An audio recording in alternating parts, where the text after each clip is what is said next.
What was the most important lesson you learned from your parents? So many. It's very hard to pick one.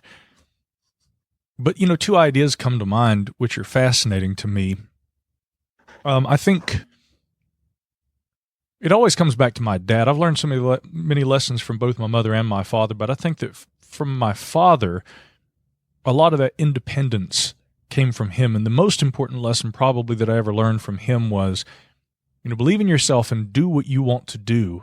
And everything else, if you do it well, will follow. But again, doing what you want to do usually entails getting good at something. And so whether it's music or podcasting, radio, whatever, I've worked, I don't know if you'd call it a storied career, but I've worked in a lot of different areas, whether it's broadcast terrestrial radio, live performance as a musician, I've, been a narrator, an announcer in radio, audiobooks, podcasts, all kinds of different things, public speaking, a lot of that. And so it's like, how do you make a living doing things that you love? Well, become good at it.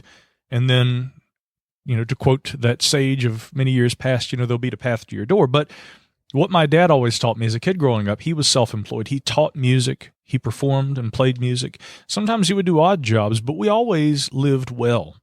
Even though sometimes if there were ups and downs, he wouldn't let the family see that. He would make ends meet is the thing. And he worked his ass off. And that's what I love about my dad. He worked, and of course he does really well now as a result, but so do I, at least in my own way. I'm not rich per se, but I, survive and I succeed. And those are the most important things. And what dad always told me was, again, if you build traits, if you build skills that you can use and then you can put those to work for you, you'll never be looking for a job.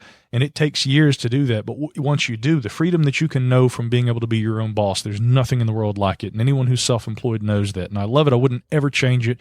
I have my father to thank for that.